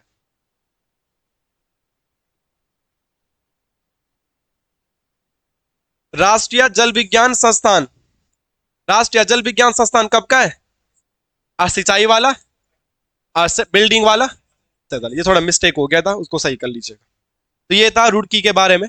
रुड़की सोलानी नदी के तट पे, रुड़की का नाम रुड़की रूढ़ी महिला के नाम से पड़ा है, वहां पे नहर बनाई थी, काटले का नाम आता है, परिकल्पना में थॉमसन का नाम आता है। इंजीनियरिंग कॉलेज बना था, जो कि पहला इंजीनियरिंग कॉलेज है। उसके बाद ये आईआईटी बन गया और 2001 में बना। आईआईटी 7वें नंबर का बना है। यहीं पे पिरान कलियर भी है, जहां पे पहली बार मालगाड़ी चली थी। पिरान कलियर में ही मेला लगता है, और मेले का नाम है उर्स मेला। यहीं पे ही सीबीआर आई है, जो कि 1947 में बना है। यहीं पे है सिंचाई इंस्टीट्यूट, वो 1928 का बना है। और यहीं पे है आपका राष्ट्रीय जल विज्ञान संस्थान, जो कि 1978 का। आप डेट वेट याद ना भी करो, बट आप बेसिक बातें जरूर याद कर लीजिएगा। यहां तक किसी को कोई समस्या दुख तकलीफ, नेक्स्ट जल्दी से लिख लीजिएगा। अब आते हैं वापिस हरिद्वार की तरफ। रुड़की का जो भी निचोड़ था, मेन मेन बातें हमने पढ़ लिया है। हरिद्वार हमने पहले ही पढ़ लिया था, बट फिर भी कोई ना कोई चीज हरिद्वार में छूटी होगी, तो उसको थोड़ा लिख लेते हैं। तो लिख लीजिएगा आप, शांति कुंज, वो पेपर में आता शांति कुंज। शांति कुंज का नाम सुना आपने, देहरादून जाते समय रोड पे देखा भी होगा तुमने, शांति कुंज। सामूहिक विवाह भी होते हैं यहाँ पे, जैसे गायत्री भवन भी कहते हैं। तो किसने बनाया था ये? श्री राम शर्मा ने। और दोस्तों कब बना था अगर पूछा जाएगा तो 1971 में। तो ये पॉइंट आप लोग थोड़ा याद रख लीजिएगा। पंडित श्री राम शर्मा जी के द्वारा बनाया गया था शांति कुंज। शांति कुंज का नाम तो जरूर सुना होगा यार, ठीक है, देखा भी होगा। हरिद्वार से देहरादून जाओगे तो बीच में ही पड़ता है शांति कुंज, ठीक है, ध्यान रखो। क्लियर है? अगला है कनखल, भी यहीं पे है हरिद्वार में। कनखल में ही दक्षेश्वर महाराज का मंदिर भी है। दक्षेश्वर मंदिर पूछा जाएगा तो आप क्या बोलोगे? हरिद्वार। और दंगलेश्वर बोला जाएगा तो सतपुली, ठीक है। ये है किसके नाम से पड़ा है? ये पड़ा है दक्ष प्रजापति के नाम से। किसके नाम से? और दक्ष प्रजापति शिव जी के ससुर थे। कौन थे? शिव जी के ससुर। और माता सती शिव जी की वाइफ। और माता सती का पापा तो हो गया फिर। तो इन्होंने क्या था उस समय? अश्वमेध यज्ञ, मतलब कुछ बड़ा आयोजन कर रहे थे उस समय, और अपने जवाई को नहीं बुलाया। तो जो उनकी बेटी थी वो नाराज हो गई। और जब वो बेटी नाराज हो गई तो इसीलिए वो अग्निकुंड में जल गई। तो कभी क्वेश्चन भी आएगा कि मां सती कहां अग्निकुंड में समाई थी? तो कनखल में। इसीलिए आपसे पूछा जाएगा सती कुंड कहां है? आप क्या बोलोगे? नहीं समझ पा रहे हो? कभी क्वेश्चन आएगा कि दक्ष प्रजापति की राजधानी कहां थी? तो आप क्या बोलोगे? कनखल। और दक्ष प्रजापति कौन है? शिव जी के ससुर, तो मां सती के पिताजी। और मां सती के पिताजी ने शिव जी को यज्ञ में नहीं बुलाया, तो उनको क्या लगा? बुरा लगा। अब वो अपने पिताजी का विरोध तो कर नहीं पाए, और वो अग्निकुंड में समा गई कि ऐसे यज्ञ कभी क्या करना जहां पर मेरे पति को ही नहीं बुला गया हो। और शिव जी को जब ये बात पता चली है तो शिव जी आए हरिद्वार और अधजले शरीर को कंधे में उठा के और तीनों लोकों में घूमने लग गए। वो तो जैसे तैसे करके भगवानों ने, देवताओं ने, ब्रह्मा जी ने समझाया। शिव जी का क्रोध बहुत खतरनाक होता है ना, उन्होंने गणेश जी की मुंडी काट दी। मैंने तुम्हें कल बताया था शिव जी वो भगवान है जो सबसे ज्यादा प्रसन्न भी होते और सबसे जल्दी गुस्सा भी होता, रौद्र भी है, ये ध्यान रखना। इसमें तुम्हें कनेक्शन भी बताया था कि इसलिए असुरों ने जब ज्यादा किसकी पूजा करी होगी? शिव जी की पूजा करी होगी। अतः वो जले हुए शरीर को लेके जब घूमते थे तो कहीं पे नैन गिरे तो नैनीताल का झील बनाया, कहीं पे बॉडी के पार्ट्स जहां पे भी गिरे ना तो वहां पे शक्तिपीठ बने, जैसे सुरकुंडा माता मंदिर आप देखते हो, ठीक है। तो ऐसे जग जगहों पे क्या बने? फिर शक्तिपीठ बने, ठीक है। तो कहानी थोड़ा धार्मिक हो जाएगी, तो हमें उससे कोई ज्यादा जाना नहीं है, हमें पेपर क्रैक करना है। तो कनखल हरिद्वार में, यहीं पे दक्षेश्वर मंदिर है। दक्षेश्वर मंदिर क्योंकि दक्ष प्रजापति की राजधानी भी क्या है? कनखल है। और यहीं पे क्या हो जाएगा? सती कुंड। और सती कुंड क्यों है यहाँ पे तो आप लोग समझ ही गए होंगे, ठीक है। बाकी कहानियां ज्यादा पढ़ेंगे तो हम आगे नहीं बढ़ पाएंगे। नेक्स्ट पॉइंट लिख लीजिएगा हरिद्वार के बारे में। और क्या होगा? माया देवी मंदिर। माया देवी, तो कभी पूछा जाएगा हरिद्वार की अधिष्ठात्री देवी कौन है? तो माया देवी हरिद्वार की अधिष्ठात्री देवी है।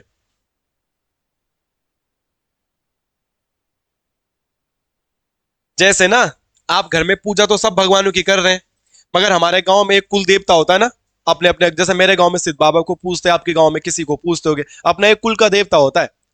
जहाँ पे आप शादी ब्याह भी होता है गांव मोहल्ले में किसी का, तो घर गांव का जो एक पर्सनल मंदिर होता है वहां जाते हैं ना। तो ऐसे हरिद्वार का जो कुल देवी बोल सकते हैं, अधिष्ठात्री देवी बोल सकते हैं, किसे बोला जाता है? माया देवी को। ये पॉइंट आप याद रखना। ऑप्शन में कहीं चंडी माता मंदिर, मानसा देवी मंदिर आया तो ये मत सोचना कि वो बड़ा है तो वही होगा। क्या है? हरिद्वार की अधिष्ठात्री देवी। एंड लास्ट हेडिंग लिख लीजिएगा हर की पौड़ी। हर की पौड़ी, हर की पौड़ी के बारे में सब लोगों ने सुना है। हर की पौड़ी, ठीक है,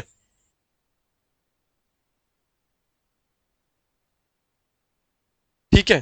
पौड़ी शब्द जो यूज किया जाता है सीढ़ी के लिए किया जाता है, ठीक है। तो इसका जो निर्माण किया था राजा विक्रमादित्य द्वारा किया गया था। किसके द्वारा किया गया था? राजा विक्रमादित्य के द्वारा। और इनका जो भाई था उसका नाम था भरतहरि। क्या नाम था? तो अपने भाई की याद में कराया, तो इनके भाई का नाम था भरतहरि,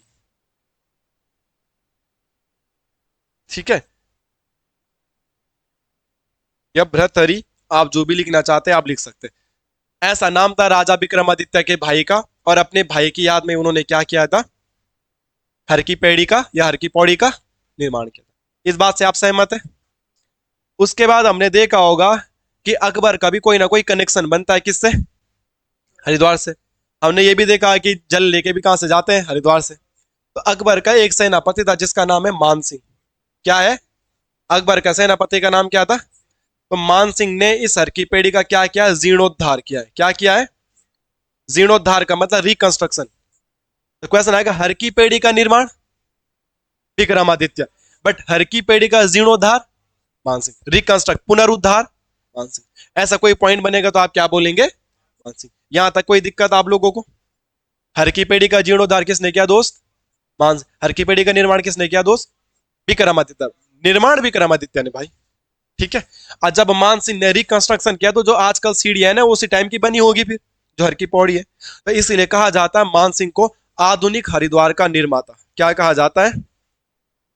आधुनिक हरिद्वार का। तो कई बार ऐसा क्वेश्चन बन गया, आधुनिक हरिद्वार का निर्माता किसे कहा जाता है? द तो आप क्या बोलेंगे? मान सिंह। तो कुछ बातें थी हरिद्वार के बारे में जो आज हमने लिखी, तो उम्मीद करता हूं ये बेसिक सी जानकारी याद कर लेंगे। बहुत डिटेल में और बहुत डीप नहीं पढ़ाया गया है। फिलहाल कांस्टेबल के बिहाफ पे जितना जितना मेन मेन बातें हम लोगों को पता होनी चाहिए उतनी बातें मैं बताया हूं। चंडी माता मंदिर के बारे में पूछा भी गया है। अच्छा एक पॉइंट बता दूं मैं आप लोगों को, कभी पूछा जाएगा चंडी देवी मंदिर कहां है, तो बहुत बड़े इसका जवाब करना क्या, ऐसा मत सोचना भैया आपने तो हरिद्वार जिले में लिखा है। जब हम हरिद्वार जाते हैं तो हरिद्वार जाते ही पहले चंडी माता का मंदिर दिखता है ना आपको हरिद्वार जाते समय, तो वो जो पहाड़ी है वो किस में आती है? पौड़ी में। डिस्ट्रिक्ट वाइज पूछा जाएगा कहाँ है, वैसे तो नॉर्मल हरिद्वार में ही है ना, पर अगर देखा जाए डिस्ट्रिक्ट वाइज ऑप्शन में पौड़ी भी और हरिद्वार भी, तो आप क्या चूज करेंगे? ये ध्यान रखना, ये ध्यान रख। ऐसी ना पुलिस के ही पेपर में क्वेश्चन आया था कैंपटी फॉल कहाँ है, तो नॉर्मल कैंपटी फॉल मसूरी में है।